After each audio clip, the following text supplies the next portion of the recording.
saya mau tanya Mbak, saya kan punya anak 2, saya juga ingin dapat bansos Mbak, gimana caranya Mbak? Katanya kan kalau untuk mendapatkan bansos itu harus punya anak kan Mbak. Nah kan anak saya kan ada 2, kenapa saya kok nggak dapat bansos Mbak?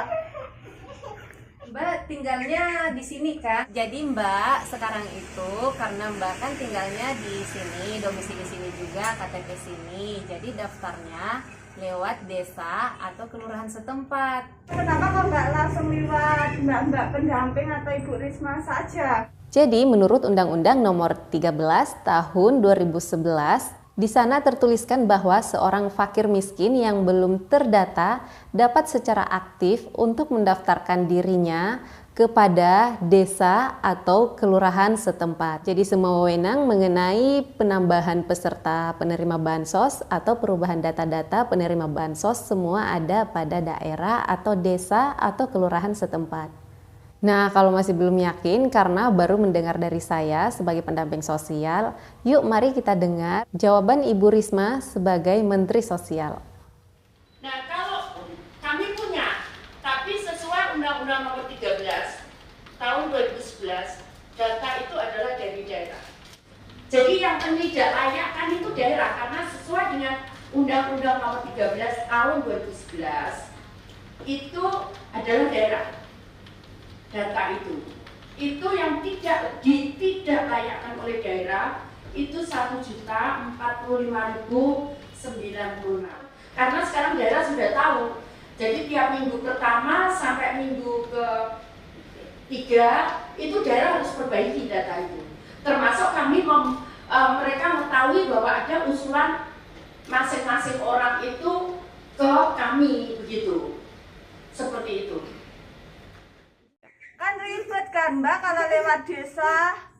Saya rasa untuk mendaftarkan diri agar datanya Bapak Ibu masuk ke dalam DTKS lewat desa atau kelurahan setempat itu tidak ribet ya. Cukup Bapak Ibu membawa KTP dan juga kartu keluarganya untuk datang ke desa atau kelurahan setempat agar datanya Bapak Ibu bisa dimasukkan ke dalam DTKS atau data terpadu kesejahteraan sosial agar nanti ke depannya bisa mendapatkan bantuan sosial juga. Kan kalau lewat desa itu ribet Mbak, nanti kayak orang yang orang yang mampu nanti kelihatan dong Mbak. Aku itu juga pengen loh Mbak dapat bansos Mbak, walaupun aku juga nggak terlalu miskin-miskin amat Mbak. Soalnya tetangga aku semua dapat loh Mbak, kan aku jadi iri Mbak. Hati-hati ya apabila Bapak Ibu memalsukan data diri atau memberikan keterangan palsu hanya karena demi bansos, karena ini ada dasar hukumnya. Pada Undang-Undang Nomor 13 Tahun 2011 yaitu pasal 42 dan 43. Yang mana di sana dikatakan bahwa setiap orang yang memalsukan data verifikasi dan validasi sebagaimana dimaksud dalam pasal 11 ayat 3 dapat dipidana dengan pidana penjara paling lama 2 tahun atau denda paling banyak 50 juta rupiah. Ini bagi pengelola data yang memalsukan data-data yang akan divalidasi atau diverifikasi. Kemudian di pasal 43 di sana dituliskan bahwa setiap orang yang menyalahgunakan dana penanganan fakir miskin sebagaimana dimaksud dalam pasal 38 dipidana dengan pidana penjara paling lama 5 tahun atau denda paling banyak 500 juta rupiah. Nah, di sini maksudnya penyalahgunaan dana penanganan fakir miskin itu apabila Bapak Ibu ini sebenarnya mampu secara ekonomi atau tidak termasuk di dalam keluarga miskin atau fakir miskin, tapi malah masih mendapatkan bansos atau malah mengajukan diri, memalsukan data diri agar bisa mendapatkan bantuan sosial juga seperti PKH, BPNT, PBI, dan lain sebagainya. Itu termasuk di dalam penyalahgunaan penggunaan dana penanganan fakir miskin. Jadi jangan sampai hanya karena bansos yang sebenarnya jumlahnya tidak seberapa, tapi justru nanti malah merugikan Bapak Ibu sendiri.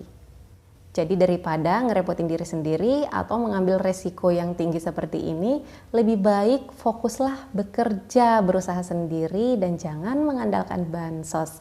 Tapi apabila Bapak Ibu memang benar-benar orang yang layak bantu tapi belum mendapatkan bansos juga, silahkan daftarkan diri langsung lewat desa atau kelurahan setempat agar datanya bisa dimasukkan ke dalam Data Terpadu Kesejahteraan Sosial atau DTKS. Setelah datanya Bapak Ibu semuanya masuk ke dalam DTKS, maka Bapak Ibu akan berpeluang mendapatkan bantuan sosial ke depannya apabila sudah ada kuota penambahan penerima bantuan sosial.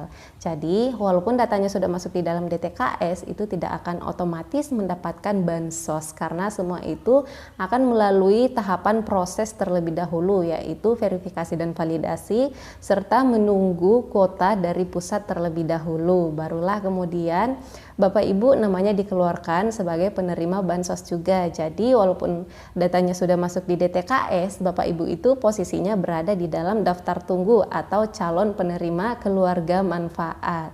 Atau bisa dibilang calon penerima bansos, dan suatu hari nanti apabila sudah ada penambahan bansos dari pusat, kuota dari pusat, maka namanya Bapak Ibu lah yang akan dikeluarkan sebagai penerima bansos juga.